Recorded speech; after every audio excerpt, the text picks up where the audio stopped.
কোশ্চেনটা আপনি এমনভাবে বলছেন আপনার ভিউয়ার্স বাড়ানোর জন্য। আপনার প্রশ্নের কোশ্চেন করাটা আমার পছন্দ হয় নাই বলে আমি চলে আসি।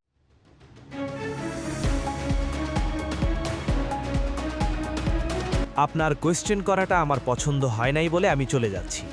শুধু এখানেই শেষ নয়, খালেদ মাসুদ পাইলট তিনি আরও বলেছেন, আপনি ভিউ বাড়ানোর জন্য যা করছেন সেটা আমাদের বোঝার বাকি নেই। আপনার কত বড় সাহস আপনি বিসিবির বোর্ড পরিচালকদের ধমক দিয়ে কথা বলেন, আর সেই প্রশ্নের উত্তর আমাদের দিতে হবে? ফাজলামো নাকি? সংবাদ সম্মেলনে আসতেই রিয়াজাত আজিম একেবারে হুলুস্থুল কাণ্ড ঘটিয়ে দেন। চরম বিতর্কিতভাবে মেজাজ দেখিয়ে বিসিবির পরিচালকদের প্রশ্ন করে বসেন তিনি।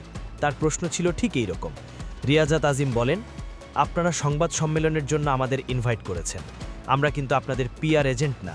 আপনারা বললেন আর আমরা চলে আসব, আবার আপনারা বলবেন আমরা বাইরে চলে যাব। আপনাদের ব্যবহার বলে দিচ্ছে আমরা আপনাদের কেনা গোলাম। আপনারা যখন যা বলবেন আমাদের তাই শুনতে হবে।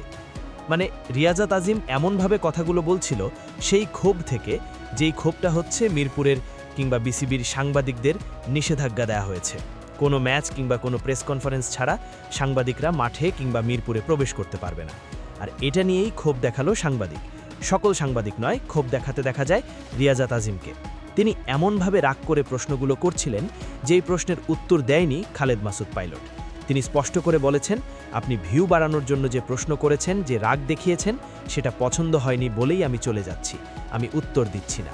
আর যখন তিনি উঠে চলে গেলেন তখন আবার রিয়াজাত আজিমরা বলছে ভয় পেয়ে পালিয়ে গেলেন খালেদ মাসুদ পাইলট, উত্তর দেওয়ার সাহস